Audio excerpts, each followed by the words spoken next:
Well, it's Saturday the 1st of April, and this is episode 2311 of 301 Permanently Moved Online, a personal podcast 301 seconds in length, written, recorded, and edited by me, at the JMO.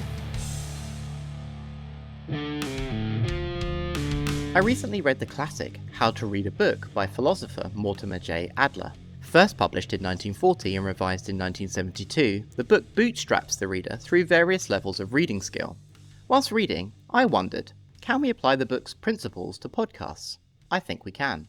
How to listen to a podcast. Before you hit play on any podcast, it's essential to understand why you are listening. Are you listening for entertainment, information, or understanding? Podcasts are often produced with these categories in mind, but it's important to remember that a show might serve a different purpose for different people. For example, a podcast might be informative yet listened to for entertainment, or an entertaining podcast might bring about a certain kind of understanding in the listener. I find that criticisms of certain podcasts often arise from a misunderstanding about this kind of cross-mode consumption.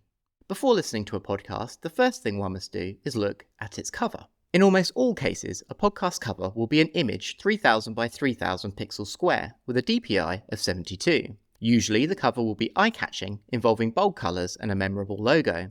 Because of the nature of algorithmic platform capitalism, a show's cover must be memorable and recognisable to better catch the eye of the listener as they scroll their podcatcher's feed. Beyond these similarities, a listener must ask themselves, what does the show's title suggest about its contents, and what does the cover?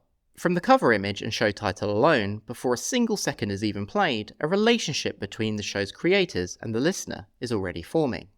Next, the listener must read the show's description and browse its back catalogue. The description will reveal the podcast genre and topic. One should be able to glean valuable information about the show's content, style, and approach. They may even discover ways to support the show, like visiting thejmo.net/support.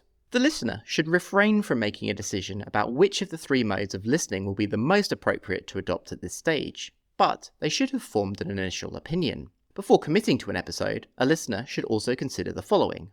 Episode titles. Some podcasts use informational keywords in their titles to improve search visibility. Others adopt for poetic titles that reference the contents of a show in an oblique or tangential way. To gain a better understanding, the listener should identify which of these strategies are in play. Show notes. Look at the show notes. Does the show provide links to materials discussed during the episode? This can be an invaluable resource for further exploration.